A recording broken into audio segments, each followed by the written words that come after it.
महाराष्ट्र नवनिर्माण सेनेचे ठाण्याचे जिल्हाध्यक्ष अविनाश जाधव हे उपोषणाला बसले होते आणि आज राज ठाकरे थेट उपोषण स्थळी आले आणि तिथं पत्रकार परिषद घेतला आणि सांगितलं, अरे अविनाश, हे उपोषण करणं आपलं काम नाहीये, हा सगळे हे टोल बिल आपण जाळून टाकू. आणि सगळ्यात महत्वाची गोष्ट घडली, तात्काळ अनेक टोल फुटले, अनेक ठिकाणी आंदोलनं झाली. त्या मुलुंडचा तो टोल वाटतं काहीतरी जाळलाय आणि या सगळ्यांना धरपकड चालू झाली, अटक सत्र चालू झालं. इकडे देवेंद्र फडणवीसांची प्रतिक्रिया अशी आली की चला आम्ही चारचाकी या सगळ्या गाड्यांना मी कधी टोल आकारलाच नाही. आता हे म्हणणारे फडणवीस, त्यांना हे माहित नाहीये की इतक्या दिवस महाराष्ट्रामध्ये अनेक टोल नाक्यांवरती जबरदस्तीने लोकांकडून पैसे घेतले जातात. आता हे तुम्हाला सांगायची गरज नाही, याचा अनुभव तुम्हाला आला असेल. कधी जर एखाद्या कुठल्या टोल नाक्यावरती गेलात, सरळ सरळ काही गावठी गुंड उभे करून हिसकावून पैसे घेतले जातात. ही सगळ्यात मोठी वस्तुस्थिती आहे. आता या सगळ्यात महत्वाची गोष्ट म्हणजे असाला टोल नाक्याचा पैसा जातो कुठे, हा कोणाच्या खिशात जातो. इतके टोल जर आम्हाला, मला असं वाटतं 50-60 किलोमीटरच्या अंतराच्या मध्ये आम्हाला टोल लागतात, तर इतका टोलचा पैसा रोज एका मिनिटाला कितीतरी गाड्या या लेन मधून त्या लेन मध्ये, त्या लेन मधून या लेन मध्ये इतक्या गाड्या जात असतात. इतका साठणारा, जमा होणारा दिवसाचा पैसा जातो कुठे, कुठे जातो याचा कधी विचार केलाय का? साधी गोष्ट घेतली तर एखाद्या रस्त्यावरती 5-6 वर्षातनं डांबरीकरण केलं जातं किंवा सिमेंट कॉन्क्रिटीकरण केलं जातं 5-6 वर्षातून, पण दिवसाला जमा होणारा पैसा हा जातोय कुठे? हा कोणाचा पैसा आहे? हा तुमचा आमचा सर्वसामान्यांचा पैसा आहे. याचा विचार आपण केला पाहिजे. या राज ठाकरेंच्या मागे उभं राहिलं पाहिजे आपण. अनेक जण टीका करत असतील, आता सेटलमेंट साठी आले, आता हप्ते घेतील आणि परत जाऊन घरामध्ये बसतील. ते 65 टोल नाके बंद केले, त्याचा फायदा कोणाला झाला? राज ठाकरेंना की आपल्याला? मग या सगळ्या गोष्टींचा ओव्हरऑल विचार केल्यानंतर एक गोष्ट प्रकर्षाने जाणवते की या टोल नाक्यांचा पैसा कुठेतरी जातोय, कोणाच्या तरी हातात जातोय, कोणाच्या तरी खिशात जातोय आणि वैयक्तिक खिशांमध्ये जातोय. कारण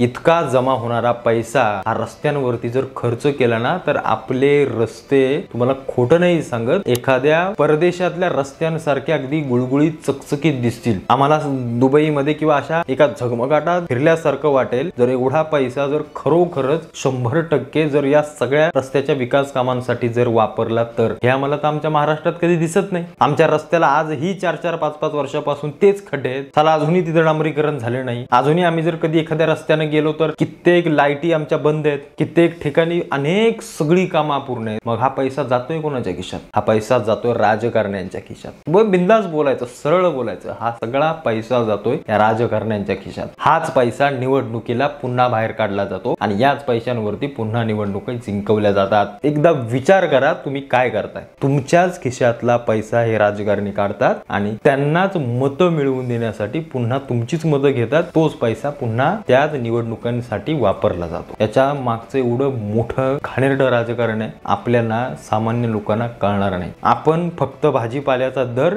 आपण फक्त शेतीमालाचा दर याच्यातच अडकून पडलोय. आपल्याला या सगळ्या गोष्टींच्या मागची पार्श्वभूमी काही माहित नसते आणि आपण त्याच्यामध्ये इंटरेस्ट पण घेत नाही. हे सगळे महाराष्ट्रातले टोल नाके हे फक्त आणि फक्त राजकारण्यांसाठी चालू आहेत. कारण जर राज्य शासन किंवा राज्य शासनातून जर सगळे ते मंत्रिमंडळ जर या सगळ्या गोष्टींवरती जर विकास कामांसाठी जर इतक्या मोठ्या प्रमाणामध्ये निधी जर उपलब्ध होत असतील, तर हे निधी जर त्या सगळ्या गोष्टींवरती लागतात, मग टोल नाक्याचा पैसा कशासाठी? हा साधा प्रश्न आपल्याला सगळ्यांना पडतो. म्हणून मी सांगतोय की टोल नाके हे फक्त आणि फक्त राजकारणी चालवतात. जर राज ठाकरे जर हे टोल नाके बंद करत असतील तर आम्हाला त्याचा अभिमान आहे. आम्ही त्या सगळ्या गोष्टींचं, त्या निर्णयाचं स्वागत करतो. कारण साला आपल्या गरिबांच्या खिशातून या सगळ्या टोल नाक्यांवरती आपण पैसे द्यायचे आणि हाच पैसा नको त्या ठिकाणी जाणार, तर आम्हाला हे टोल नाके अजिबात नको. म्हणून मी जे थंबनेल बनवलं ना, ते त्याच्यासाठीच बनवलंय की या सगळ्यांच्या पोटामध्ये आता दुखायला लागलंय. त्या सगळ्यांच्या पोटावर लात मारली राज ठाकरेंनी. कारण हा सगळा पैसा इथून मिळत असतो, इथून या सगळ्या गोष्टींसाठी जमा होत असतो. तो पैसा जर थांबला तर राजकारण कसं चालेल? आणि जर राज ठाकरे जर मध्येच कुठेतरी आंदोलन थांबवून जर हप्ते वगैरे घेऊन जर शांत बसणार असतील, तर राज ठाकरे पण चुकीचे आहेत. मी सरळ बोलतो, राज ठाकरे पण चुकीचे आहेत. जर महाराष्ट्रातले 65 टोल नाके ते बंद करू शकतात, तर आताही